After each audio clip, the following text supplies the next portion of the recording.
The heavens and the earth were founded upon the five elements, and all things come to life through the qi. Across 21 continents, this is a world where cultivation is achieved by harnessing the spiritual energy of the heavens and the earth. There are many paths, with countless sects scattered like stars in the sky. However, for thousands of years, only the Northern Sword sect stood out, proudly leading all others. The story begins in the white marble plaza of the Sword sect. A crowd had gathered while someone shouted the names of the stages that were about to commence. A young cultivator was giving his all to demonstrate the spiritual energy he had accumulated over the past years. But somehow, he could not manifest it. A man announced that Xiaonan, from the city of Nanli in the north, was at the third stage of spiritual energy. The crowd began to whisper, mocking poor Xiaonan, known as the one who never gets past the third stage. Meanwhile, some people were sitting at the edge of a cliff. A blonde-haired girl showed interest upon hearing Xiaonan's name. Another girl commented that he was in the third stage, and added that she had heard his parents had disappeared long ago. For that reason, he was not welcome in the Zhao family. Someone asked how that boy managed to enter the sect, and a third girl remarked that Xiaonan was rejected by the world. The Grand Elder of the Sword sect, Yu Bingyun, was also present. She remarked that sometimes, what someone seeks the most appears when least expected. Another elder of the sect, Mo Li, said that the one foretold in the unreliable prophecy of the central ancestor Su had finally appeared. The third elder, Jingxiu, confirmed, saying that this person had indeed emerged. Next to Jingxiu, the sect's vice leader, Wu Yan, listened silently. Jingxiu then remarked that once the sect's formation was activated, no one would be able to stop it, and that boy, Xiaonan, would be completely absorbed. Bingyun declared that the ancestor's prophecy never failed, and that it was the last one he left before ascending. Now that the person had appeared, they had no reason to let him go. Bingyun then ordered the others to join her in activating the sect's protective formation. The four women raised their hands to the sky and released a beam of energy. At that moment, a massive ray of light burst from the clouds and struck a statue in the center of the sect's plaza. From the statue, a beam of light struck Xiaonan directly. An intense energy surged through Xiaonan's body. He realized his soul had left his body and wondered if he had died. However, his body was still lying before the statue, emanating a strong spiritual energy. The disciples around him panicked and asked the elder if Xiaonan was still alive. The elder replied that not even high-level masters could escape unscathed from the sect's grand protective formation. Xiaonan began to scream, releasing even more energy, and then returned to his body, completely unharmed. The disciples, terrified, began to flee in a panic, thinking the young man had turned into an undead, leaving Xiaonan utterly confused. Meanwhile, Bingyun watched the scene from a distance. She grew excited upon confirming that Xiaonan was indeed the destined one. As the eldest sister, she felt responsible for guiding him down the right path and asked that no one interfere with him. Mo Li approached and said that the young man was the pillar of the Sword sect, then questioned why Bingyun wanted him solely for herself. Jingxiu appeared, complaining that she still didn't have a successor, and since their sect followed the path of alchemy, turning Xiaonan into a furnace wouldn't make her shameless. Thus, the three girls entered a direct dispute over who would get Xiaonan. Suddenly an attack came, striking the center of the group. It was a large sword covered in ice. Wu Yan had thrown it to put an end to the quarrel. She declared that she would bring Xiaonan to Bujian Peak to study the sword codex with her. Mo Li responded that if the second eldest sister intended to take Xiaonan by force, then she would not act politely either. Wu Yan challenged her to try. Observing the situation, Jingxiu believed that if the two joined forces, they might be able to win. So she decided to take advantage of the fight between them for her own benefit. Seeing that neither of the elders would back down and foreseeing an ugly fight, Vice Leader Bingyun asked them to stop the quarrel immediately. She then suggested that they conceal their identities and approach Xiaonan, letting him choose where he wanted to go. Jingxiu and Mo Li quickly accepted the proposal and asked what Wu Yan thought of it. Wu Yan then flew off swiftly and said that the idea was acceptable. Some time had passed, and night had fallen. In the cave of the newly admitted disciple of Jianzong, Xiaonan was enjoying the hot springs of an internal spring in his dormitory. He remembered what his superior had said, that he was very lucky. However, something must have happened to the sect's protective formation, and that was why Xiaonan was still alive. At that moment, the protagonist reflected that he was traveling through time, and no matter how powerful the sect's protective formation was, it couldn't simply let him go as soon as he appeared. Remembering his past, he began to miss his parents and recalled how his life had been up to that point. Then, Xiaonan stood up and said that this damned body couldn't maintain his cultivation level. Even though he absorbed all the energy, the next day, he would always return to the same stage. He went on to say that, after being there for so long, he believed that the ring should be something special, his only relic. But it had turned out to be a useless artifact. So, Xiaonan tried to remove the ring from his finger, and suddenly, several system tabs appeared around him, detecting that the host's soul did not belong to that world, and that a curse was underway. The protagonist was startled to see a system suddenly appear. The curse was activated, and he began to lose aura points consecutively, leaving Xiaonan completely desperate. Sometime later, the protagonist sat in boredom, thinking that it was because of that curse that he couldn't level up. He decided to lie down and wondered what the purpose of all that training was. At that moment, the door to his dormitory began to open. The protagonist slightly raised his head to see who it was. Bing Yun entered the room, and the protagonist wondered who this woman was, entering his room in the middle of the night. Bing Yun approached him and his little friend, saying she would use them to test a technique. The protagonist, startled, wondered if she had noticed him during the ceremony earlier and was now taking advantage of the night to get close. Bing Yun mentioned that a few years ago she had acquired a technique to invade dreams, and that, depending on the strength of the one who cast it, it was possible to alter the subconscious of the one being manipulated. With that power, she believed she could win over Xiaoyun and, with that, reach the top of the sect. However, she realized that, for some reason, the technique wasn't working on the protagonist. She then increased the power of the casting even further. Completely overwhelmed by that energy, the protagonist wondered if the woman was trying to kill him. Suddenly, a system message appeared, warning that he was suffering severe mental damage. Strangely, this left him confused because, upon receiving severe mental damage, his mental level increased. His body began to react, reabsorbing all of the energy, and with that, the protagonist realized that there was a bug in that technique. Thus, the protagonist surrendered and allowed Bing Yun to complete her technique, as he believed that, due to the system, this technique seemed beneficial to him. In his dreams, the protagonist saw Bing Yun calling him Master, and she appeared to be enchanting. Faced with that wonderful vision, he felt very happy with this pleasant aspect of the system. He was so excited that he wanted much more than that. So, Xiaonan decided to get up and embrace his dreams, literally. He thought he was about to engage in dual cultivation, which would help improve his body. With that in mind, Xiaonan moved even closer to Bing Yun, who looked at the protagonist's handsome face and thought he wasn't that bad after all. But Bing Yun quickly came to her senses and refused to go on, striking the protagonist directly and becoming irritated. Seeing him collapsed, she wondered what had happened, as that boy was now absorbing her spiritual energy. She immediately stepped back and said she had managed to escape just in time. Otherwise, she would have been completely drained by that boy. Xiaonan stood up, holding his head and saying it hurt a little. Bing Yun was startled to see that the protagonist had already woken up, as she had never seen someone so unusual. She quickly placed her hand on the protagonist's face, staring at him directly, trying to understand what had happened. Xiaonan, pretending, pushed Bing Yun away and asked who she was. However, the woman approached him again, even more intrigued by Xiaonan, who backed away quickly, saying he was a good man and didn't sell his body.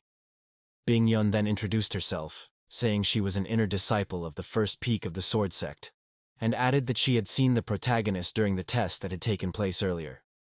The protagonist backed away even more and remarked that there had been many new disciples around that day, and yet the senior sister wanted to give him special attention. Then he asked if she was trying to engage in dual cultivation with him. Irritated, Bing Yun replied that he was the only one among all the newcomers who had reached the third stage of spiritual energy, so of course she remembered him easily. With that additional damage, the protagonist gained a few more points and realized the pattern was repeating once again. Bing Yun explained that the master of Hongchen Peak had personally sent her to look after the protagonist, as the master was concerned about what might happen to Xiaonan. However, the protagonist interrupted her and asked her to hit him again. He believed that if he took more damage, he might receive additional benefits, and he needed to test that theory. If it worked, it would be a miracle in his life. So once again, Xiaonan asked Bing Yun to strike him. He even got up and ran toward her, and she hit him directly, yelling at him to stay away. Once again, the system message appeared, announcing more gains. Bing Yun was stunned by what she had just witnessed. The protagonist seemed to have a different aura. He grabbed her foot and said she didn't need to worry. He didn't have smelly feet. Then he let go of the girl's foot. Xiaonan was very pleased with his discovery and thought it was amazing. Meanwhile, Bing Yun thought that the one chosen by destiny seemed, in reality, like a pervert. But Bing Yun decided to give Xiaonan a manual that contained everything a cultivator should keep in mind. She warned that if the protagonist followed the book properly, he would make rapid progress. Xiaonan took the book in his hands and quickly opened it to see what was inside. Upon reading the title, Qi Refinement in 3 Years, the protagonist asked if there was one about foundation building in 5 years. Bing Yun asked how Xiaonan knew about that. Then she became excited and said she wouldn't waste any more time. She stated that that very night they would cultivate according to the manual. Sometime later, Xiaonan was cultivating intensely. The system announced that he was receiving spiritual energy points, and he realized it wasn't such a bad deal. Bing Yun scolded the protagonist again, asking if he thought she was stupid, as the energy flow around him hadn't changed at all. He was merely pretending to practice something. So, the protagonist restarted his practice, inhaling deeply and exhaling. But at that moment, he began to lose spiritual energy rapidly. He remembered that cultivating diligently would only make things worse. Bing Yun commented that Xiaonan didn't need to worry, as the elder sister would accompany him all night long. At that moment, Jin Shu knocks on the protagonist's bedroom door. She calls for Xiaonan from outside while Bing Yun and the protagonist remain confused inside the room. Quickly, Bing Yun runs toward Xiaonan, covering his mouth with her hand and asking him to stay silent. With this sudden approach, the protagonist gains a few more status points. Jin Shu, still outside, says she is the chief disciple of Elder Yao Feng, the first peak of the sword sect. The elder learned that the younger brother's cultivation had stagnated, so he sent her to bring some pills to Xiaonan. Bing Yun continues to cover the protagonist's mouth, and the two look anxiously at the door, until she moves away from him, still asking for silence, and runs to the wardrobe, asking Xiaonan not to tell anyone she was there. At that moment, Yunqiu enters the room. Seeing the protagonist's condition, she asks if he was practicing late. Xiaonan asks why his older sister came to his room so late at night. Seeing that the protagonist was a bit anxious, Jin Shu believes he was nervous about her presence there, and, therefore truly deserves to be the son of destiny. Then, she approaches the protagonist, saying she brought a pill to quickly improve his cultivation. She shows the beautiful, rare golden pill in her hand. Jin Shu imagines the protagonist completely at her feet after this act of benevolence. Xiaonan, seeing Jin Shu daydreaming, wonders if he woke up in a nest of strange women. At that moment, Jin Shu makes a quick move toward Xiaonan, grabs him, and asks him to open his mouth and take the pill, but the protagonist slaps her hand, causing the pill to fall, being thrown far away from both of them. Xiaonan apologizes for dropping his sister's precious pill. Then, Jin Shu stands up and crushes the pill underfoot, destroying it completely. She explains that when these medicines suffer external pressure, they change their properties and turn into poison. The protagonist, upon hearing this, quickly perks up, thinking of recent discoveries. Maybe this will actually benefit him. Jin Shu quickly approaches, saying it's a pity, but it doesn't matter much because she brought many pills for Xiaonan. She then asks the protagonist to be good, because after taking these pills, he will become a disciple of Yao Feng. However, Xiaonan desperately asks his older sister to wait a minute. Bing Yun, who was inside the wardrobe, watched everything that happened in the room. She thinks Jin Shu is a very clever girl, as she is trying to bribe Xiao Nan with pills. Then her nail accidentally hits the wardrobe door, and with that, Jin Shu asks what that noise was. The protagonist asks if the older sister heard correctly, as he didn't hear anything. Jin Shu, ignoring him, places her hand on his shoulder, moves him aside, and tells Xiao Nan not to worry, because she will protect him. Then, Jin Shu places her hand on the wardrobe door. She was close to finding Bing Yun. Xiao Nan finds a pill on the floor, and asks Jin Shu if that medicine really changes properties depending on who touches it. The protagonist then brings the pill to his mouth, and Jin Shu panics, begging Xiao Nan to stop, but it's too late. He had already swallowed the poisonous pill. Suddenly, a huge surge of energy begins to flood the protagonist's body. The system appears, announcing that he has received many status points. Xiao Nan becomes very excited, as what he suspected turned out to be true. The poisonous pill acted as a supplement for him, and with just one, he managed to advance. Jin Shu is startled, and thinks that if he could evolve with a poisonous pill, then a normal pill would have an even greater effect. Bing Yun is also surprised to recognize the sacred body for cultivation. Both of them become even more excited, determined to compete with all their might for the attention of the beloved protagonist. But suddenly, another girl appears, knocking on the door and asking if that was Xiao Nan's room. Jin Shu recognizes the voice. It was Sister Wu Yan. She hadn't imagined Wu Yan would take such a step. Xiao Nan approaches the girl and comments that it seems yet another girl is coming.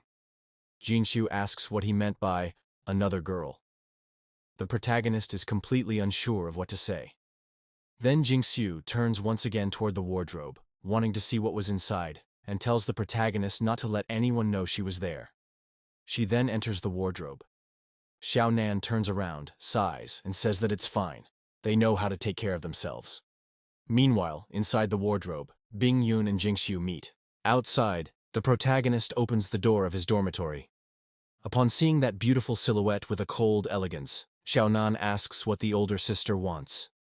Wu Yan turns at that moment, and realizes that the protagonist had leveled up in just one night. Standing before that mysterious woman, Xiao Nan wonders if she came to help him advance in his training. He asks if Wu Yan also came on someone's orders to assist him. Wu Yan simply replies that she came to remind him to complete his class assignments. The protagonist then remembers that this was the day the disciples would be assigned to their classes and dormitories. He thanks Wu Yan for the reminder. The next day, an elder attempts to make an announcement. He begins by explaining that the sword sect is divided into 4 classes: Herb, Garland, Jibo, and Prodigy. The level of instruction varies depending on the class. The elder also explains that a wooden puppet will be used to evaluate their test, and that if someone can survive for the time equivalent to half a stick of incense, they will be admitted to the Garland class. The newly arrived disciples grow excited, eager to find a class quickly. The protagonist arrives at the location, extremely tired, thinking it was because of those 2 crazy women who didn't let him sleep all night. A man named Qian Duo approaches and starts mocking the protagonist, saying that Xiao Nan is the weakest among all the new disciples. The protagonist observes the young man and thinks he is at stage 10 of spiritual energy, about to advance. That guy was practically a prodigy. At that moment, a system message alerts that the protagonist is receiving psychological damage. Seeing that this could be profitable, he decides to pick a fight with Qian Duo. Once again, Xiao Nan begins to accumulate psychological damage points. Internally, the protagonist is thrilled by this great opportunity. The other disciples approach Qian Duo and whisper that the protagonist must have a screw loose, since he seems to be enjoying the situation. A man named Jibo Mei Yang asks if Qian Duo and the others are unaware of the sect's rules, as the sect treats everyone equally, regardless of their origins. The disciples begin to comment that Mei Yang is from the renowned Jibo family and possesses an innate pure Yang constitution, with unparalleled talent. Mei Yang places a hand on the protagonist's shoulder and says that Brother Xiao may be a complete good-for-nothing, but doesn't deserve to be ridiculed by everyone. At that moment, the protagonist loses a few inspiration points. The man continues talking as if he were a knight defending the weak and oppressed, while the protagonist thinks he is clearly overdoing it. Mei Yang then says that if he were at stage 3 of spiritual energy, he would find a tree and a rope to end his own suffering. The protagonist then realizes that this guy is actually a wolf in sheep's clothing. However, with this disguised insult, the protagonist gains a lot of points, which excites him. He places his hand on Mei Yong's shoulder and thanks him for everything, leaving the young man confused by this gesture. Everyone around is equally confused, since Mei Yong had just ridiculed him. Meanwhile, Wu Yan is perched in a tree a little distance away, watching everything from afar. She is impressed to see that even with so much criticism, Xiao Nan remains unfazed. With such determination, she concludes that he must have a great destiny, and for that reason, she needs to recruit him quickly to her peak. Suddenly the elder announces that the evaluation is about to begin, and the protagonist is the first to be called. He steps in front of the test dummy and announces the beginning of his evaluation. Wu Yan is quite interested in seeing Xiao Nan's full potential. Thus, the protagonist charges at the dummy and lands a sword strike with all his strength. The dummy activates at that moment and responds with a matching blow, sending Xiao Nan flying far away. Wu Yan sighs in disappointment and wonders if the protagonist's cultivation is really that low. The disciples watching the scene begin to comment that Xiao Nan lost with just one strike. The protagonist gets up and wonders why it doesn't hurt as much as he imagined. He also receives a few decent status points. Xiao Nan realizes that as long as he isn't eliminated outright, he will increase his attributes when struck. Excited, he sees that the dummy is perfect for his development. This sudden attitude catches Wu Yan's attention. He gets up and heads back to the center once more, placing himself in front of the test dummy again. A bit more confident, Xiao Nan charges in. We'll continue in the next episode. For more videos like this, subscribe to the channel and turn on notifications. See you next time.